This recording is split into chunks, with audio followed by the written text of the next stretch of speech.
The story you're about to hear begins with a laugh. Not the kind you hear at a comedy show or the kind shared between friends, but a laugh that comes from disbelief, maybe even a little arrogance. And this laugh, as small as it seemed, would go on to spark one of the most surprising lessons ever witnessed inside a European university classroom.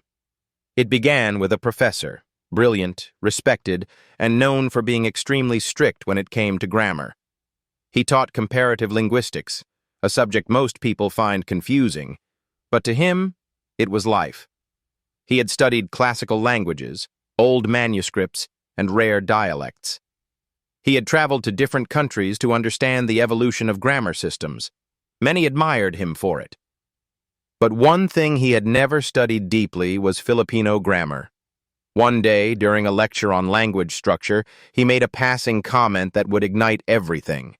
He said, with a chuckle, that Filipino grammar was too simple, almost childlike, and that it lacked the complexity found in European languages. Some students laughed with him.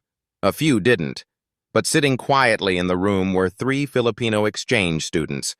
At first, they smiled politely, thinking it was just a joke.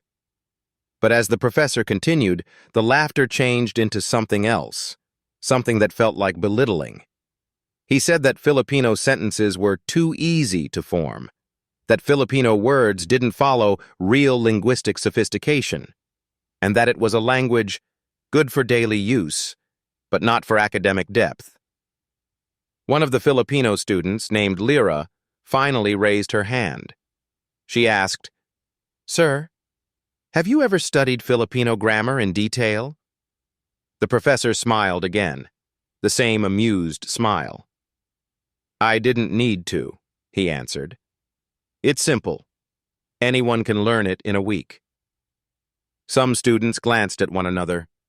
Lyra and her Filipino classmates exchanged looks, not of anger, but of curiosity. They knew something the professor clearly didn't. They knew their language was far from simple. They knew it held layers, structures, and nuances that even Filipinos themselves sometimes struggled to master. So they decided to challenge him, but respectfully. Lyra asked if the class could explore Filipino grammar in the next session. The professor agreed, almost jokingly, saying, "Why not?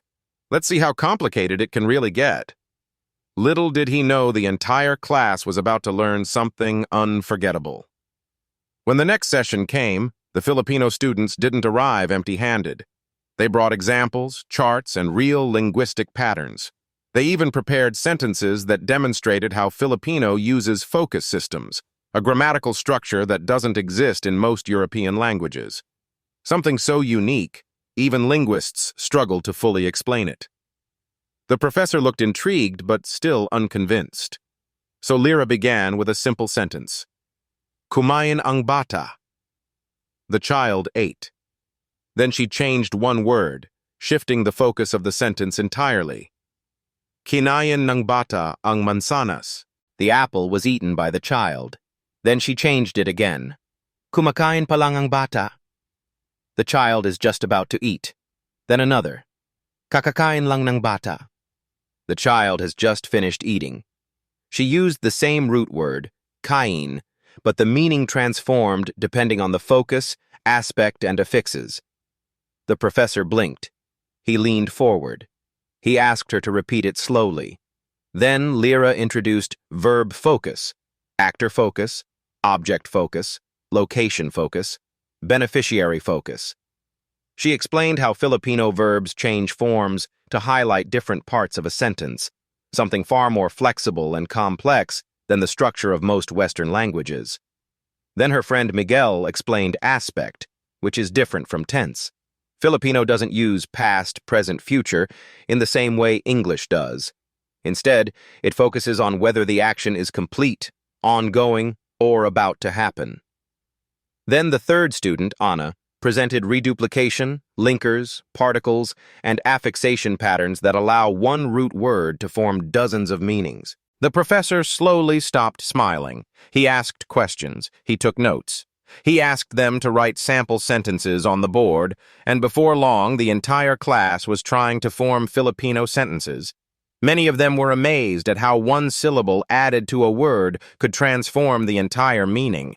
Some even said it was more complex than the German or French grammar they had struggled with for years. Then the professor asked the question that changed everything. How did I never know this? And Lyra answered gently, because many people assume simple sound equals simple structure, but every language has its own genius. The class fell silent, not uncomfortable, just reflective. Suddenly the laughter from the previous week felt distant, almost embarrassing.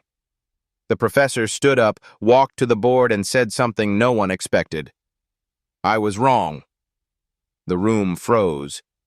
He continued, I was wrong to assume a language I never truly studied. I was wrong to laugh, and I was wrong to think complexity only exists where I am used to seeing it. The Filipino students smiled, not out of victory but out of relief.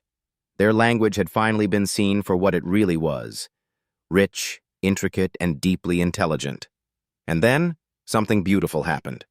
The professor dedicated an entire module of his course to Filipino grammar. Students from different countries began asking questions about Filipino verbs, Filipino sentence patterns, and Filipino linguistic influences. Some even said they wanted to visit the Philippines someday, not just for the beaches, but to understand the culture behind the language. But here's where things get interesting.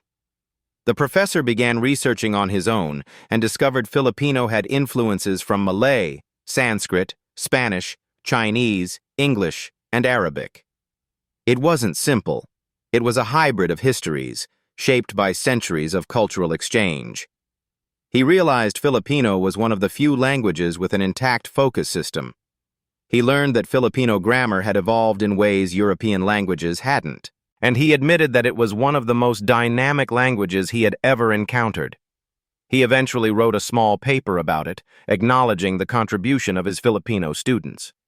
It became one of the most viewed articles in their university's language department.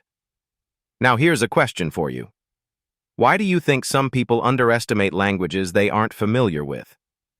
Share your thoughts and drop your answer in the comment section. I would really love to read what you think. And if you're still watching this documentary-style story, take a moment to like, subscribe, and share this video if you're enjoying it so far. Your support helps us bring you more amazing stories like this. Back to the story. Months later, during a seminar, the professor was asked about the most surprising lesson he had learned in his 30-year career. He smiled, not the amused smile from before, but a humble one. He said, I learned that when you laugh at something you don't understand, you're not laughing at the thing, you're laughing at your own ignorance. He then pointed to the Filipino students sitting in the auditorium and thanked them publicly. The entire room applauded.